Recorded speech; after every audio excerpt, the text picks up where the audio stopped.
guys. Today I want to talk a little bit about the great variety of poetry, contemporary American poetry.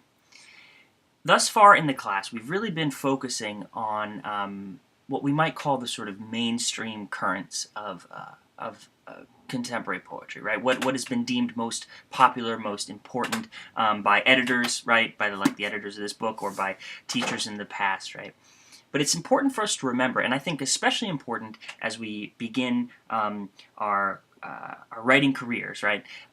That there's a lot of other kinds of poetry out there. Right, and so that's what today is about. It's about trying to expose ourselves to some of the weirder, some of the more non-traditional, approaches to what a poem is. Okay. Your anthology is a good book, right? It's a good book, but it's just by virtue of saying that something is worthy of being in a book, right? You're excluding a whole bunch of other types of poetry. And so today I just want to try and really introduce you to everything that we have not talked about yet in the class. Okay, so an ambitious topic. The Blackboard document on Blackboard is called Not Your Parents' Poems, right? And that's not an accurate statement at all, because many of the poets in the packet are my parents' age or older, right? And certainly the idea that that poets should be doing innovative and weird and strange and non-traditional things with their work is not a new idea, right? By any measure. People have been doing crazy things for as long as poetry has been around, okay? But there is a sense, and this is the reason why I called the document Not Your Parents' Poems. There is a sense that every generation has to kind of reinvigorate poetry for themselves, right? So hopefully your generation, I'll include myself there, my generation too, our generation, will find some way to reinvigorate poetry, and in fact we have thus far already, you know, and you'll get a little sense of that today. Okay, so the first poem in your packet here, I just want to kind of run through them real quick. The first poem is by Russell Edson, okay, and Russell Edson was our sort of master of the prose poem, the master of the contemporary prose poem, okay. You may not be able to, it might not be readily apparent by looking at the poem here because of the margins, but this is a poem in prose. There are no line breaks here, right? So we have basically 3 paragraphs, right? And let us consider. Now, I hope as you read this poem, you pay attention to the ways in which it is poetic, right? The ways in which this is somehow still a poem even though it's not written in lines, okay? Pay attention to that. See if you can identify what is poetic or what you think is poetic about the poem. And this might lead you to a kind of some definition for yourself of what poetry is, something you might be able to write about in your reflective essay for the portfolio, okay? Russell Edson is also a hilarious poet, right? And we haven't really read a whole lot of funny poems in the class so far, so I thought it was important that we get a little humor in the final week here. The second poem is by a poet named Kenneth Goldsmith, okay? And there's a little head note at the top of the poem that kind of explains the context here, right? What Kenneth Goldsmith did was he wrote a book called Day, all right? In which the note says he transcribed every word of a mundane day's issue of the New York Times into a 900-page book, okay? So he basically took one issue of the New York Times from just one day, right, and turned it into a 900-page book. He didn't write anything himself. He just took the words and rearranged them. Okay. He did the same thing for The Day, a poem, but he used the New York Times for September 11th, 2001. Okay. So the headnote says, hence even the innocuous news report and weather are loaded with fact, fear, and emotion, making us aware that language is never simply an innocent carrier of meaning, but is wildly variable depending upon context and framing. Okay. So the idea here is that this kind of banal, mundane, everyday language used to describe everyday events that happened on September 11th, you know, things other than September 11th attacks, right, come to sort of accrue meaning when they're framed in this way, right? And so Kenneth Goldsmith is not he doesn't write anything himself, right? He's simply rearranging text that he's gathered from another source, right? So we call this some people call this conceptual poetry, right? Or even uncreative writing, right? Which is an interesting term there. Kenneth Goldsmith is big on this stuff. He's done. I think he wrote a book that was basically just everything that he said, just day to day, hi, how you doing? Let me pay for this turkey sandwich. Everyday language, everything that he said for a week, right? He transcribed it and published it as a book. Okay, so that's neither here nor there. Read the day, right? The two sections from the day that are included in the packet, and think about how what we define as poetic language, right? And how we come to do that. And really pay attention to how these kind of banal statements really gain meaning when they're framed in such a way, right? When we know what else happened on that day, right? It was an interesting experiment, to say the least. Okay. The next poem is, in some ways, more traditional, right? It's a poem by a very, very young poet, still in his 20s, named Tao Lin.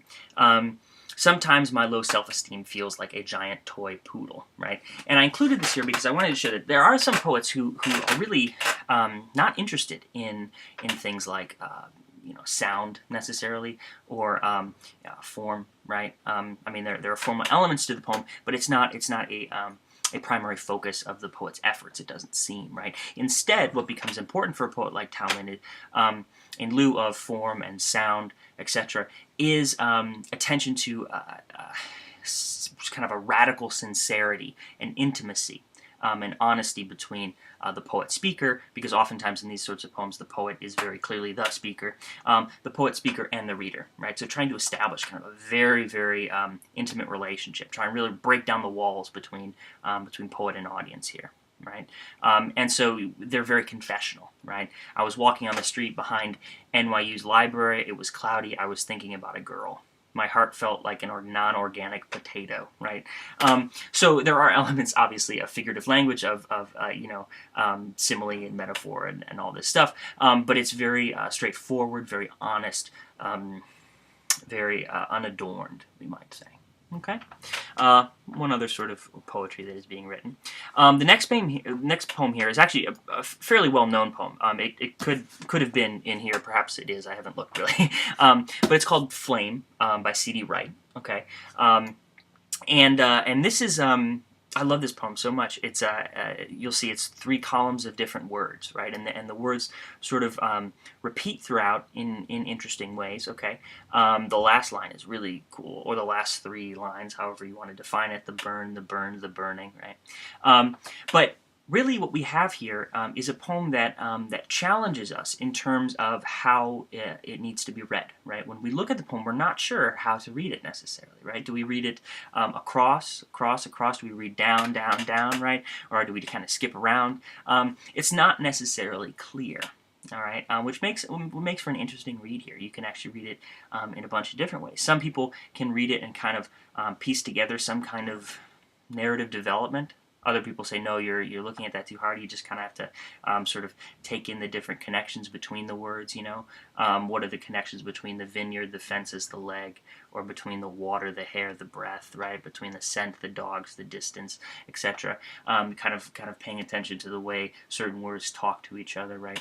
But then certainly in the last line, or the last grouping of words, the burn, the burned, the burning, we do get a sense of some kind of meaning, resolution, definable turn, we might say, even, right? Going back to the sonnet discussion, right? So enjoy the poem, right? And realize that poets play around with the page, right? In a ton of different ways, right? There are poems that look completely unlike what you might imagine a poem would look like, right? Words are scattered around the page, tons of blank white space. This is an innovation of the 20th century that has become very important for the practice of certain poets, right? And C.D. Wright among them. Okay. This is, incidentally, this is the type of poem that can often get people upset.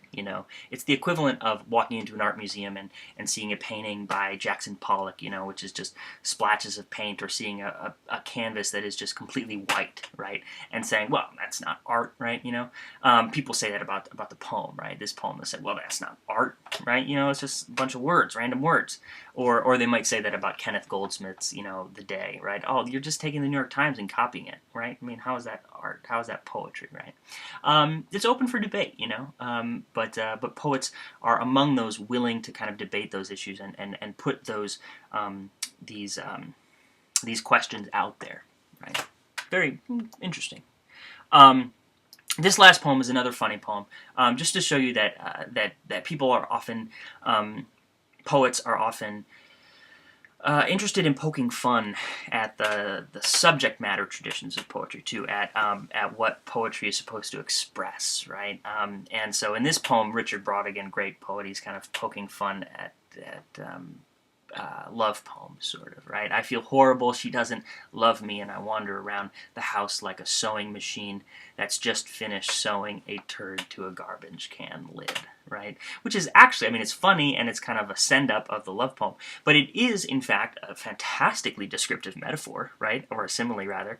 And it does, connote a specific feeling, right? Which I think maybe we've all felt at some point. So, Richard Brautigan. Funny poems, poems that send up typically received notions of what a poem should be about, and poems that are short, right, and kind of seem like they've been written on the back of a cocktail napkin or something like that, right?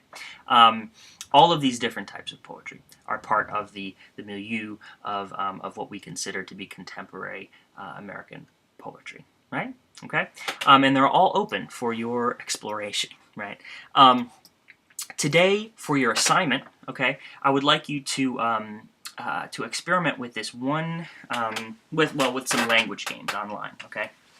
This website can connect you to a bunch of different games, little programs that can help you kind of scramble language, find new instances of language, and I hope that some of this might aid you in your revision process as you try to sort of reopen your poems and readdress some of the issues developed there. One way to go about that might be to kind of play with the language, right? Play with the form, radically play with the language, and see what happens if you try one of these kind of more non-traditional strategies.